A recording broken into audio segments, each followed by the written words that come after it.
오늘은 예수님께서 탄생하신 그 사건에 관한 이야기 함께 나누도록 하겠습니다. 예수님이 탄생하실 때 예수님을 경배하러 온 사람들이 있는데 의외의 사람들이었다라는 것을 함께 나누도록 하겠습니다. 누가복음 2장 말씀이에요. 첫 아들을 낳아 강보에서 그 위에 누였으니 이는 숙소. 여기서 여관이라는 말은 선한 사마리아인에 비유해서 강도 만난 사람들을 여관에 맡기잖아요. 그 여관하고 다른 용어예요. 여기서 그냥 단순히 숙소라고 이해를 하시면 좋겠어요. 숙소가 없었다라고 이야기합니다. 아들이 인간의 아들로 태어나셨는데 하나님의 아들이신 분이 강보에 쌓여 구유에 누여졌다라고 그렇게 말씀합니다. 그런데 그리스도의 탄생을 축하한 의외의 경배자의 모습이 나옵니다. 8절에 보면 목자들이 나타나고 그 지역의 목자들이다라고 말합니다. 베들레헴에 목자들이 있었다라는 것이죠. 그들이 밤에 밖에서 자기 양떼를 지켰다라고 이야기합니다. 이 목자들이 어떤 사람들일까라는 거 궁금하잖아요. 이분들이 과연 누구일까? 그런데 자기 양떼를 지키던 이 목자들이 아마도 레위인이 아니었을까라고 추측하는 분들이 있어요. 왜냐하면 성전에서 아침 저녁으로 상번제 매일 드리는 제사를 드릴 때 양을 드렸잖아요. 1년 된 양을 드렸기 때문에 그 양이 갑자기 준비되지는 않아요. 그래서 제사장 그룹들이 레위인들이 그 양을 키웠을 것이다 라고 생각을 하고 그 제물들이 늘 준비되어 있어야 되니까 흠없는 것으로 그래서 제사장들이 키우지 않았을까. 예루살렘에서 가까운 이 베들레헴에서 그렇게 하지 않았을까라는 생각을 하시는 분들도 있어요. 그런데 확인할 수는 없습니다. 그런데 분명하게 의외의 만왕의 왕이신 분이 인간으로 오실 때 그분을 경배하러 간 의외의 사람들이 있는데 그 사람이 목자들이었다라고 말씀하는 것입니다. 예수님 당시에 목자들은 어떤 신분이 하냐면 최하층 사람이 목자예요. 목자들은 거짓말을 너무 많이 해요. 그 당시 목자들.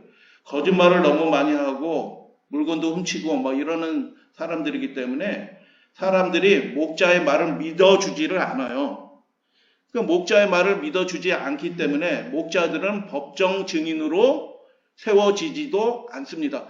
제가 봤어요 해도 넌 절로 가 있어 이렇게 하는 그룹이 어떤 그룹이냐면 목자예요. 그래서 목자는 굉장히 사회적으로 비천한 계급이었다라는 것입니다. 그런데 이 목자들이 지금 누구를 예배하기 위해서 갑니까? 예수 그리스도의 초림, 구유에 나신 그분을 예배하고 경배하기 위해서 나아가는 것을 보게 됩니다. 의외인 것입니다. 사회적으로는 멸시받고 천대받던 그 사람들이 그리스도의 탄생을 기뻐하면서 그분께 나아가서 경배하는 거예요. 의외의 경배자의 모습이 나타나는 것입니다. 그래서 계속 말씀을 보도록 하겠습니다. 천년 전 다윗의 양떼를 치던 그 베들레헴 그곳에서 가난했습니다. 목자들이 밤에 밖에서 자기 양을 치면서 시대의 소망을 보면 그들이 뭐하고 있었냐 하면 그리스도께서 오실 때가 되었는데 언제 오시려나 하고 그리스도의 오심에 대해서 그들이 서로 이야기하고 있었다라고 그렇게 되어 있어요. 그러니까 이 목자들은 사회적으로 천대를 받고 비천한 그런 신분이었지만 그들의 마음에는 뭐가 있었어요? 오실 그리스도에 대한 소망이 있었던 사람이에요. 그러니까 여러분 우리가 사람을 바라볼 때 겉으로 바라볼 수가 없는 거예요. 그 속사람이 그 신분은 비천한 신분이었지만 그 속사람은 지금 누구랑 연결되어 있어요? 하나님의 보좌와 연결된 사람들이에요. 그래서 의외의 경배자가 나타난다. 본방 백성들은 아무도 경배하러 오지 않았어요. 근데 의외의 인물, 비천한 인물들이 예수님을 경배하러 왔다라는 것입니다. 그래서 영원히 다윗의 위에 앉아서 통치하실 그리스도께서 탄생하는 장면에 누가복음 2장에 나타나는 것입니다. 만왕의 왕이 오시는데 그냥 조용히 오실 수가 없어요. 그래서 그분이 구약 성경에 예언되어 있던 그 모든 예언들이 결정적으로 성취되는 지점이기 때문에 그 일들을 알리기 위하여 하나님이 택하신 특별한 천사가 보냄을 받는 것입니다. 여러분 하나님께서 그분의 일을 이루실 때는 연약한 인간 군상들에게 그 일들을 전적으로 맡기지 아니하시고 그분의 능력 있는 천사들이 보냄을 받는다라는 것을 이 말씀을 통해서 보게 되는 것입니다. 마지막 때에도 주님의 천사들이 그 일을 하고 있다라는 것입니다. 여기서 주의 천사가 그 목자들의 곁에 섰다라고 말씀하는데 주의 천사, 사자라고 되는데 천사죠. 천사라고 얘기할 때 이 천사는 정관사 뭐 이런 말이 없어요. 이 천사가 누구일까? 단수이냐 복수? 단수예요. 우리 요한계시록의 말씀을 나눌 때 우리 잠깐 말씀을 드렸죠. 요한계시록에 수많은 천사들이 나오는데 두 부류로 구분이 된다라고 말씀을 드렸어요. 요한계시록 1장 1절에 그 천사는 어떤 천사예요? 단수 천사인데 말씀을 전하는 천사가 있다. 하나님께 그 말씀을 받아서 말씀을 전하는 천사가 있고 열심히 봉사하고 일하고 또는 찬양하는 천사들이 있다라는 것을 보게 되는 것입니다. 근데 요 8절에 9절에 보면 주의 천사가 그 목자들의 곁에 섰다라고 얘기할 때 이 천사는 아마도 똑같은 표현이 앞에서 1장에서 나오는데 사가랴가 들어와서 제사를 드릴 때 그가 성전 안에서 누구를 만나요? 천사를 만나요. 그 복된 그분이 오실 그 길을 예비할 자로 그 가문이 택함을 받는 그 장면에서 가브리엘 천사가 보냄을 받는데 이게 주의 사자라고 주의 천사라고 할 때 똑같은 표현이에요. 정관사 없이 그냥 주의 천사 이렇게 된 표현이에요. 아마도 그래서 이 표현이 그대로 반복되는 것을 보게 될 때 이 천사가 가브리엘이 아니었을까라고 추측을 하는 겁니다. 단수 천사예요. 그래서 하나님의 말씀을 전하는 천사들이 있고 열심히 일하는 천사들이 있고 찬양하는 천사들도 있고 그렇다라는 것입니다. 그래서 주의 사자가 곁에 섰을 때 주의 영광이 그들을 두루 비췄다라고 이야기합니다. 그래서 그들이 어떻게 반응하냐 하면 크게 무서워하였다라고 얘기하는 것입니다. 여러분, 천상의 존재들이 그 신비한 존재들이 연약한 인간 존재 앞에 이렇게 나타나게 되면 인간의 모습으로 나타날 때는 깨닫지 못하는데 지금 여기서는 어떻게 해요? 하나님의 영광이 그들을 비추는 거예요. 초월적인 장면들이 나타나는 거예요. 그래서 그들이 크게 무서워하였다. 왜 그러냐면 천상의 존재가 나타났으니 뭐 우리는 어떻게 될 것이다? 죽겠거니라고 그렇게 생각을 하는 거예요. 크게 무서워하였다. 그래서 여러분 예수님의 재림하시는 장면이 요한계시록에 기록이 되어 있는데 그 장면이 저는 이해가 돼요. 그래서 여러분 크신 분이 우리 눈앞에 나타나게 될 때 우리 그 장막들이 제거되고 그분의 영광이 친히 비춰지게 될 때 우리가 무서워하지 않고 경외하는 마음으로 주님을 기쁘게 맞이하는 우리 믿음의 가족들이 되면 좋겠습니다. 그래서 그들이 두려워했다는 게 이해가 돼요. 사사기 6장에 보면 위대한 사사 기드온이 천사를 대면하여 보았을 때 자기가 죽을 줄 알고 뭐 했어요? 슬퍼했어요. 그러니까 우리가 너무 연약한 존재인데 그 천상의 존재 앞에 천상의 존재가 나타나면 두려움이 먼저 앞서는 거예요. 나 죽을 수도 있겠다 이 생각이 드는 거예요. 삼손의 부모도 자신들이 죽을 거라고 생각했어요. 그 천상의 존재를 만나고. 그래서 그 목자들이 두려워하는 그 모습들은 어떻게 보면 자연스러운 일이다. 그때 10절 천사가 이렇게 말합니다. 무서워하지 말라. 보라 내가 온 백성에게 모든 백성에게 미칠 큰 기쁨의 좋은 소식을 너희에게 전하기 위해서 왔다라고 그렇게 말하는 거죠. 예수님은 모든 인류를 위한 기쁨의 선물이다. 하나님께서 주신 선물이다라고 그렇게 말씀하는 거예요. 그래서 천사는 죽이기 위해서 심판하기 위해서 나타난 천사가 아니라 좋은 소식을 전하기 위해서 왔다라고 말씀하고 무서워하지 말라라고 그렇게 말씀하면서 그 천사가 어떤 말을 전하냐 하면 오늘 다윗의 동네에서 너희를 위하여 구주가 나셨으니 곧 그리스도 주시니라라고 그렇게 말씀하셔요. 유대인들은 메시아를 그리스도로 어떻게 생각하냐면 삼손같이 위대한 하나님의 영이 임해서 위대한 일을 한 뭐 장군쯤으로 생각을 하는 거예요. 그렇게 생각을 했어요. 하나님이 오신다는 생각을 하지 않고 하나님의 영이 임해서 그 위대한 사사처럼 이렇게 탁월한 장군처럼 그렇게 해서 민족을 위해서 싸워줄 그런 뭐 군사적인 영웅 정도로 이해를 했는데 이 천사가 전하는 말씀을 통해서 그 나실 그리스도는 어떤 분이시라고요? 그리스도 주신이라 하나님이신 분이 인간이 되신다라고 그렇게 말씀하는 거예요. 놀라운 일이죠. 어떻게 하나님이신 분이 인간이 되실 수 있을까? 우리도 지금도 이해할 수 없는 그 놀라운 하나님의 은혜와 겸비를 이 말씀에서 우리는 보게 되는 것이죠. 12절 너희가 가서 강보에 쌓여 구유에 누워있는 아기를 보리니. 근데 깜짝 놀라는 말씀이에요. 왜요? 하나님이신 분이 오셨는데 왕궁에서 태어나셔도 그 왕궁이 그 하찮을 텐데 그 높으신 분이 인간을 구원하시기 위해서 구주, 인간을 구원하시기 위해서 오시는데 그분이 어디서 태어나셨다고요? 하나님이신 분이 구유에 누워있는 아기로 태어나셨다. 깜짝 놀랄 만한 얘기죠. 그런데 이 말씀을 하고 천사가 뭐라고 얘기하냐면 이것이 무엇이? 구유에 누워있는 아기가 너희에게 목자죠. 목자 너희들에게 표적이니라 라고 그렇게 말씀하셨어요. 왜 이게 표적이에요?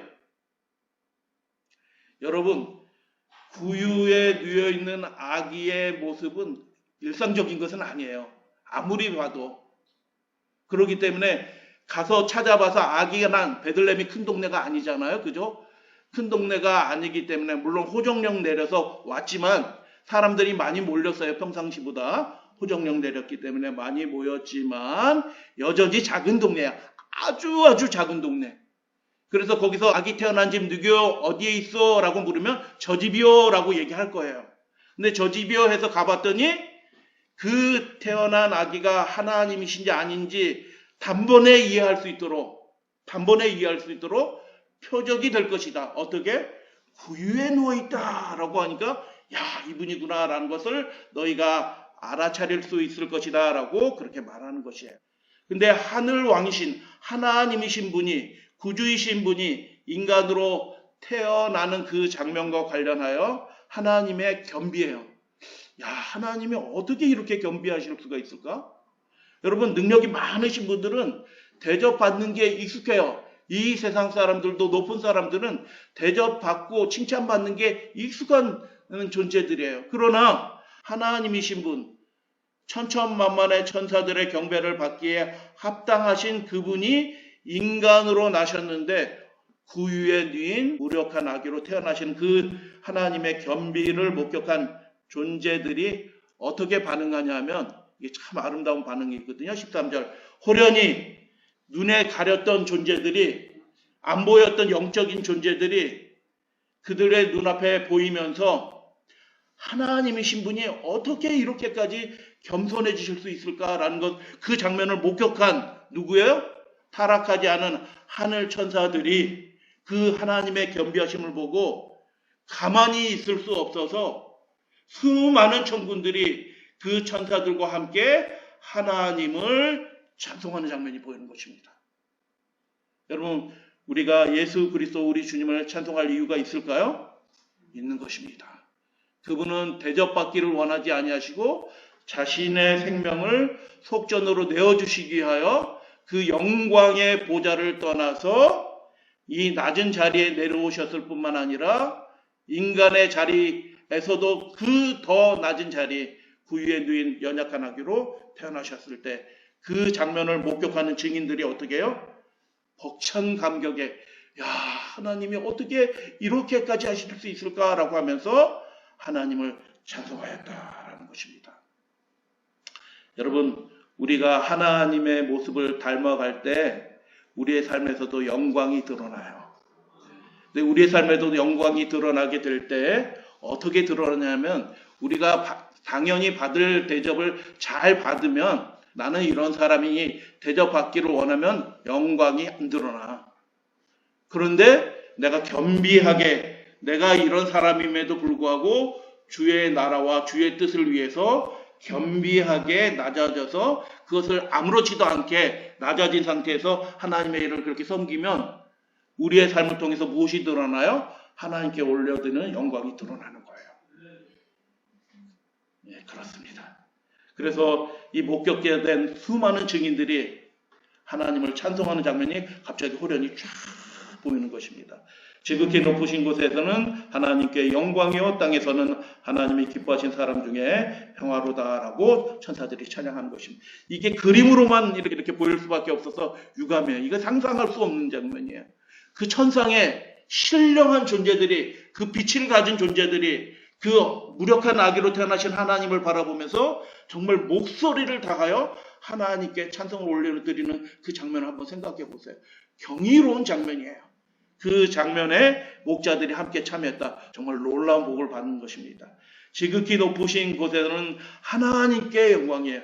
하나님께 영광이 되게 하신 분이 누구예요? 하늘 보좌를 떠나서 미천한 이곳에 그 위에 나신 그분, 낮아지신 그분이 하나님께 영광이에요. 우리도 낮아지고 겸손해지면 하나님께 영광이 있는 것입니다. 땅에서는 하나님이 기뻐하신 사람 중에 평화로다라고 그렇게 말씀하는 것입니다. 구약에 예언된 것처럼 그 오실 예수 그리스도는 어떤 분이셔요? 평강의 왕이라 일컬음을 받으리라 라고 말씀하신 것이에요. 인간이 평화를 만들어내지 못해요. 동의하시죠? 아유, 그렇습니다. 우리가 얼마나 연약한지, 아무리 잘하려고 이렇게 노력하고 세심하게 신경 쓰고 이렇게 해도 평화가 우리 손으로 만들어지지 않더라고요. 하나님이 만왕의 왕이신 분이 우리 인생을 붙들어 주실 때, 구주이신 그분이 붙들어 주실 때 비로소 우리들 가운데 평화가 만들어지는 것입니다. 그래서 기도합니다. 우리 성도들을 위하여, 이 시대 신자들을 위하여, 이 나라와 민족을 위해서 기도해요. 왜냐하면 우리가 아무리 수고할지라도 그 평안을 우리가 만들어낼 수 있는 능력이 우리에게는 전혀 없는 것이에요. 하나님이신 그분만이 우리 가운데 평안을 가져다 줄 수 있다라는 것입니다. 그래서 하나님께서 주시는 평안은 하나님을 알고 또 하나님의 왕국에 참여하는 자에게 주시는 무엇이다? 선물이에요, 선물. 우리가 만들어내는 것이 아니라, 우리가 수고해서 이루는 것이 아니라 그분이 전적으로 통치하시게 될 때, 왕으로 오신 그분이 통치하시게 될 때 우리에게 주시는 선물이다라는 것입니다. 비록 비천한 목자라 할지라도, 사람들의 괄세받고 믿어주지 않는 그 목자일지라도, 그 비천한 신분에 속한 목자들도 그 하나님이 하시는 일을 보면서 평화를 누리게 되십니다. 그래서 이 평화는 누가복음 전체의 주제가 뭐냐면 이방인을 위해서, 모든 사람을 위해서, 잃어버린 자를 찾아 구원하시기 위해서 누가복음 19장 10절 예수께서 오셨다라는 거예요. 그래서 이 평화는 유대인들을 위한 평화가 아닌 거예요. 당연히 유대인들도 포함되지만 유대인이나 이방인이나 차별이 없는 그 하나님의 선물을 모든 사람들에게 제공하시기 위해서 예수님이 오셨다. 좋은 소식일까요? 네. 너무너무 좋은 소식이죠. 감사한 일일까요? 감사한 일이죠. 그 일들을 이루기 위해서 하나님이 어떻게 하신 거예요? 하늘의 보좌를 떠나서 구유에 나신 거예요. 그러니까 그 장면을 보는 천사들이 우리가 해도 야, 너 고생한다 이렇게 할 일이 있을 텐데 하나님이신 분이 이 어두운 세상을 밝히기 위하여 연약한 인간으로 구유에 나신 모습을 보게 될 때 이렇게 찬양하는 장면을 당연히 찬양하게 될 것 같아요. 여러분, 그래서 우리가 예수님 다시 오시고 하늘에 올라갔을 때 우리가 24장로들이 찬양하는 것처럼 우리의 면류관을 보좌 앞에 던지면서 우리도 찬양하게 될 거예요. 왜요? 우리의 공로가 하나도 없어. 그분의 전적인 은혜로 우리가 평안을 누리고 승리하게 되고 하나님의 보좌 앞에 이르게 될 때 우리도 격한 감정을 가지고 감격하는 마음으로 우리의 면류관을 보좌 앞에 던지면서 우리도 찬양하지 않을까라는 생각을 하게 됩니다. 그래서 정말 이 비천한 신분이었던 목자들은 복을 많이 받았어요. 이런 복을 받은 사람들이 있을까요? 이렇게 많은 천사들을 보면서 아기 예수, 하나님이 태어나신 그 장면에, 그 현장에 있을 수 있었던 특권을 가진 사람이 있었을까요? 야, 너무너무 큰 복을 받은 거예요. 그래서 강보에서 하여 구유에 누워 있는 아기를 보리니 이것이 너희에게 표적이니라 라는 이 말씀이 그들에게는 어떻게 들렸을까요? 하나님 신분이 나셨어. 그러면 자기네 신분은 어때요 지금? 미천한 신분이에요. 차별받고 멸시받는 신분이라. 그래서 이렇게 초라한 우리, 행색도 초라하잖아요. 들판에서 자고 있는데 초라한 우리가, 아무것도 없는 우리가 그 하나님이 나셨다고 하는데 하나님이 나신 그 자리에 우리가 가볼 수 있을까? 여러분, 우리가 대통령 자리 앞에 나가게 될 때 우리는 어떻게 할까요? 머리 한 번을 더 볼 거예요. 이렇게 눈곱 한 번 더 띄고 이렇게 거울 한 번 더 볼 거예요. 근데 이 비참한 목자들이 지금 누구 앞에 나간다고 하는 거예요? 천사들 앞에 있을 때 어떻게 해요? 죽을까 두려워했어요. 나 하나님 앞에 나가. 그리스도 주신이라라고 말씀하신 그분 앞에 나가. 그러니까 어떻게 해요? 야, 우리 같은 사람이 나갈 수 있을까? 라는 생각이 번뜩 들 거예요. 우리는 자격이 없지 않나? 라는 생각이 들 거예요. 그때 이 천사가 그들을 격려하는 말이 이거예요. 왕궁에서 나지 않으셨어. 어디서 나셨다고요? 너희들이 사는 집과 같이 그런 초라한 그런 집에서 태어나셨어. 그 증거가 뭔지 알아? 구유, 니네 집에도 있는 그 구유, 그런 구유에 그리스도께서 강보에 누워서 있을 거야. 대단한 집 아니야. 경비원들이 지키고 있지 않아. 군사들이 파수하고 있지 않고 그냥 평범한 집에서 태어나셨어 라고 말씀한 거예요. 그러니까 그 얘기를 들은 이 목자들이 어떻게 해요? 용기를 얻었어요. 용기. 야, 우리 같은 사람도 가볼 수는 있겠다. 왕국에서 태어났다고 하면 우리는 못 가요 이렇게 얘기할 텐데, 평범한 우리가 사는 집과 같은 그런 평범한 집에서 태어나셨다는 그 천사의 전언을 듣고 그들이 어떻게, 목자가 서로 말하되 언제 가자? 언제 가자? 이 일 다 끝나고 내일 아침에 새벽동이 들고 좀 이렇게 해서 아침 먹고 가자라고 하지 않고 지금 가자 이렇게 얘기하는 거예요.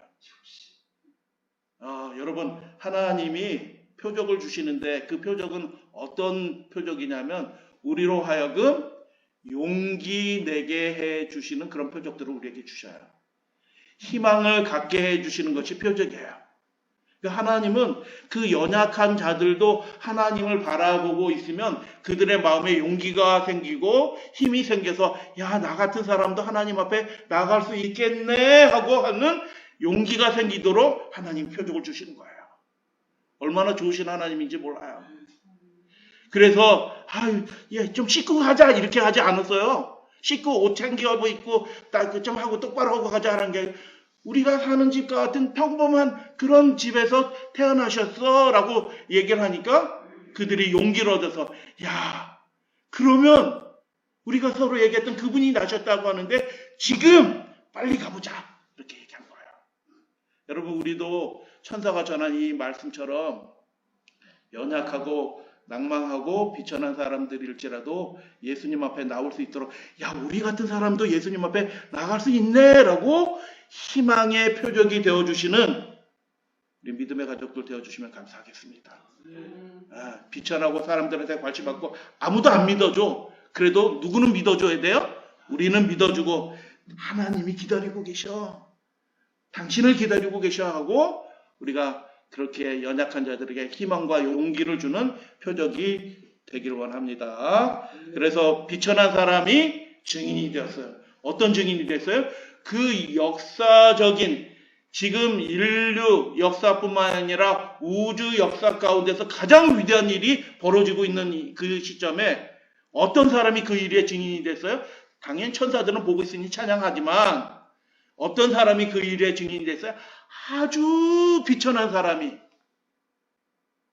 사회적으로 멸시받던 계급의 그 사람들이 하나님과 마음이 연결되어 있었기 때문에 그들을 귀하게 여기셔서 천사를 보내서 그들로 하여금 그 일의 증인이 되게 하시는 하나님의 아름다운 역사가, 예수님이 다시 오시는 지금 이 시대에도 우리 연약한 우리들에게 그 하나님의 영이 임재하여 주셔서 우리들도 그렇게 기쁜 마음으로 예수 그리스도 우리 주님의 다시 오심을 힘있게 증거하는, 용기를 가지고 희망을 가지고 증거하는 그런 증인이 되기를 원합니다. 그래서 목자가 갔어요. 갔는데 가니까 사람들이 모여 있어요. 아기가 태어났으니까 축하할 일이에요. 축하할 일인데 사람들이 많이 모여 있었고 마리아도 있었고 그런데 듣는 자가 천사가 자기들에게 이 아기에 대하여 말한 것을 전하니 그러니까 이 사람들이 증거하니 태어난 이 아기는 하나님이신 분이에요. 구주이신 분이에요.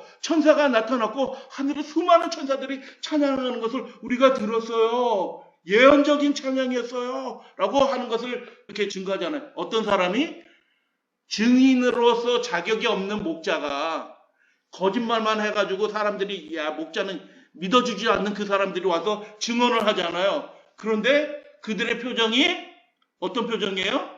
여러분 실제로 뭔가 경험한 사람의 표정과 눈빛은 달라요. 여러분 우리가 정말 예수님 만나면 예수님이 우리 속에서 살아있다고 하면 우리가 그 예수님이 완전히 충만하게 알지는 못할지라도 예수 그리스도의 살아계심을 믿는 그 사람의 표정과 눈빛에 예수님을 아는 그것이 나타나요. 일상적인 경험 속에서도 그래요. 자기가 굳은 결심하면 마음속에 굳은 결심하잖아요. 굳은 결심하고 딱 누구 만나러 가면 얼굴에 그 굳은 결심이 나타날까요? 아니, 저 사람이 오늘 왜 저런 표정을 하고 들어와? 야, 무슨 일이 있어? 야, 뭐 급한 일이 있어? 이렇게 물어보잖아요. 천상의 존재들을 만난 그 신령한 기쁨이 얼굴에 가득한 거예요. 그러니까 이 거짓말하는 사람, 아무도 믿어주지 않는 목자의 말이지만 듣는 자가 어떻게 해요? 어떻게 했다고요? 그 말하는 것을 귀 기울여 듣게 되는 것이에요. 그러니까 여러분 우리가 증인의 일들을 하기 위해서는 하나님을 만나야 돼요. 예수님 만나면 증인이 되는 거예요. 네, 그래서 듣는 자들이 여기 남성이에요. 남자들이에요. 다 목자들이 그들에게 말하는 것을 깜짝 놀라면서 그래? 이렇게 하는 거예요. 믿어지는 거예요. 이 아기가 구주시라고 하나님이시라고 믿겨지지는 않는데 깜짝 놀랐다. 마리아는 어떻게 해요? 이미 천사를 만나서 그 이야기들을 들었기 때문에 마음에 새겨 생각했다라는 것입니다.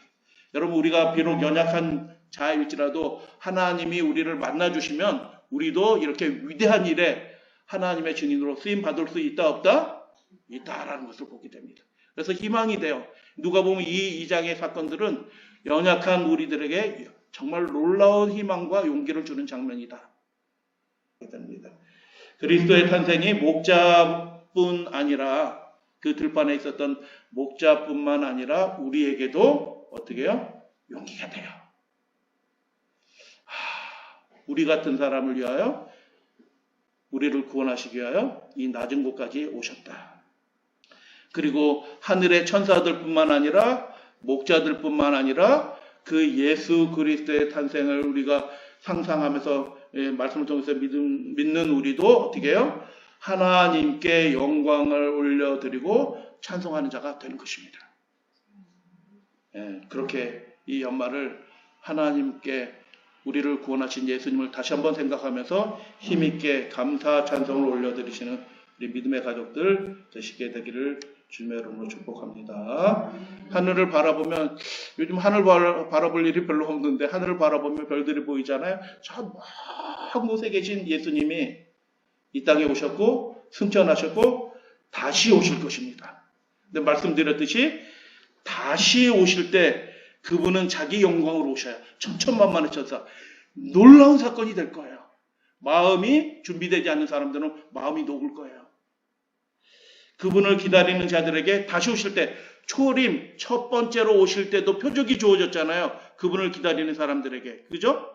그러면 그분이 다시 오시는 이제 인류 역사를 끝내시기 위해서 다시 오실 때는 표적이 주어질까요?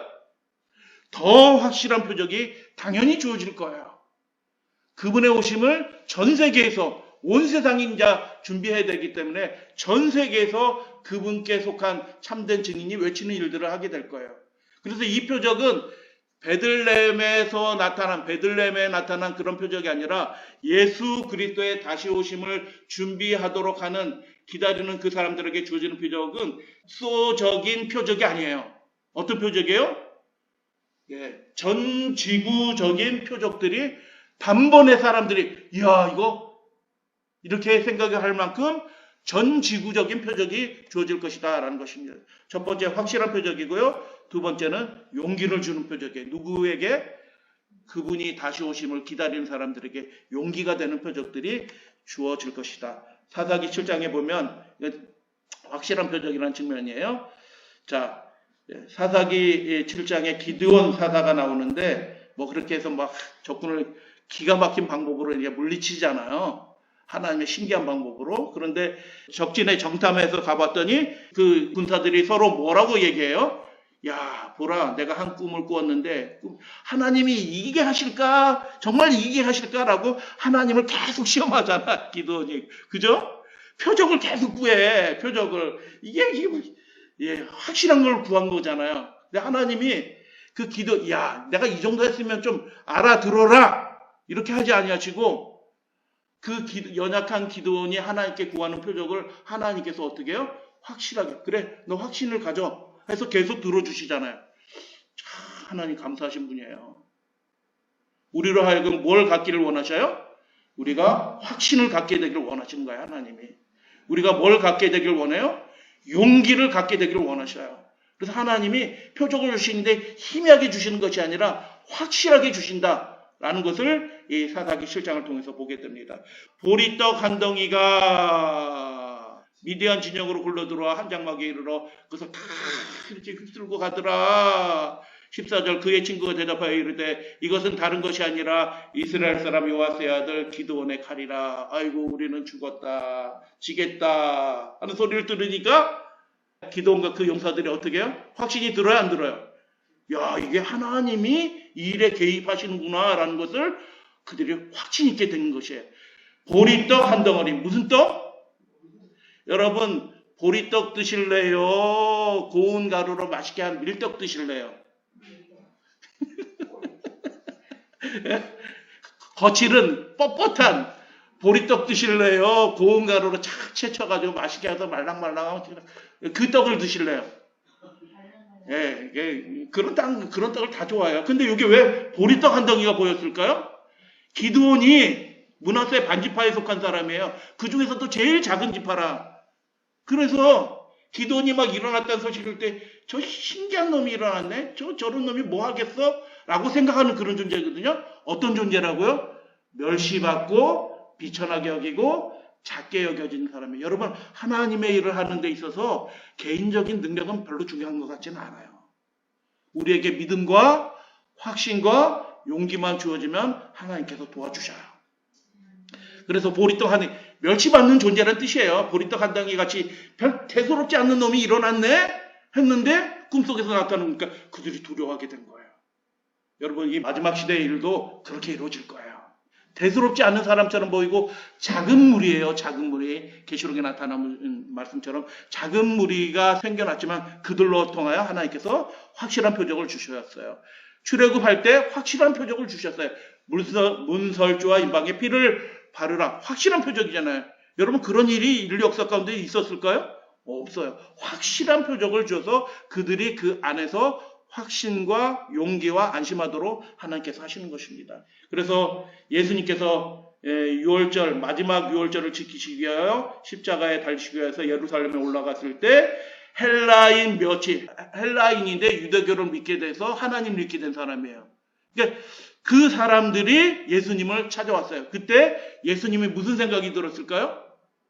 헬라인들이 왜 나를 찾지? 이게 아니고 하나님이 이 나의 순환과 고난과 승리를 통해서 이 천국 복음이 온 세상에 전파될 것이라는 표적으로 예수님도 어떻게 해요? 그것을 받아들인 거예요.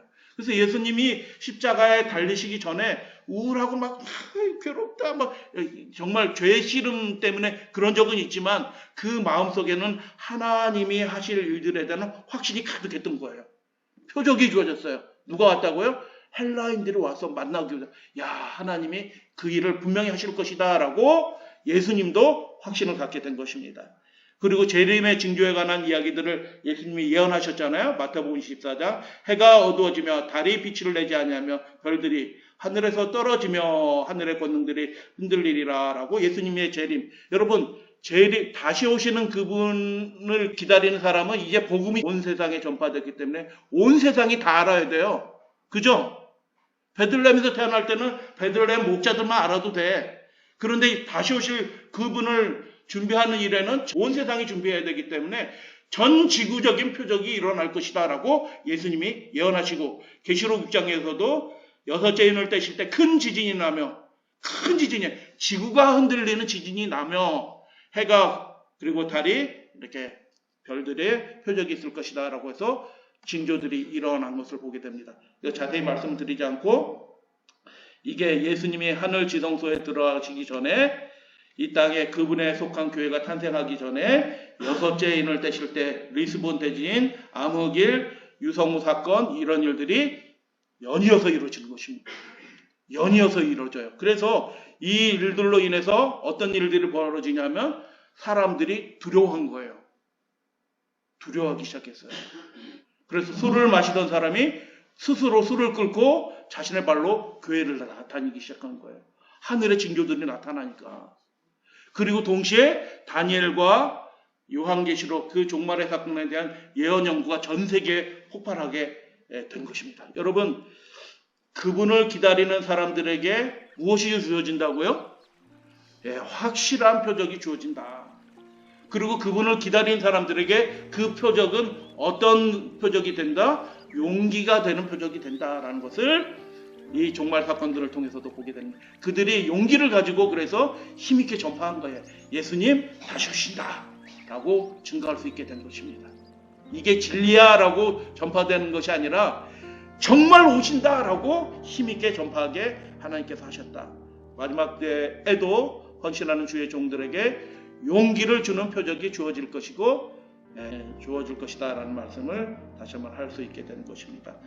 할례 8일이 되매, 요한도 8일이 될 때 할례했잖아요. 마을 사람들 다 모여서 축하하면서 할례할 8일이 되매 그 이름을 예수라 하니, 예전 성경은 그 이름을 예수라 하라고 되어 있는데 이게 주격이에요. 그래서 요즘 성경에는 아마 이렇게 바뀌었을 거예요. 그 이름은 예수라 하니, 그 이름을 하고 은하고는 뉘앙스가 완전히 달라요. 그 사람의 이름이 예수다. 누구예요? 하나님이신 그분의 이름이 예수다라고 그렇게 확인하는 것입니다. 확신하게 증거하는 것입니다. 잉태하기 전에 천사가 일컫는 바라라고 말씀하는 것입니다. 그분을 기다리던 목자들에게 표적이 주어졌고 그들은 용기를 낼 수 있게 되었습니다. 저희들에게도 이 마지막 시대에도 우리에게 필요한 것이 무엇이에요? 확신과 용기다.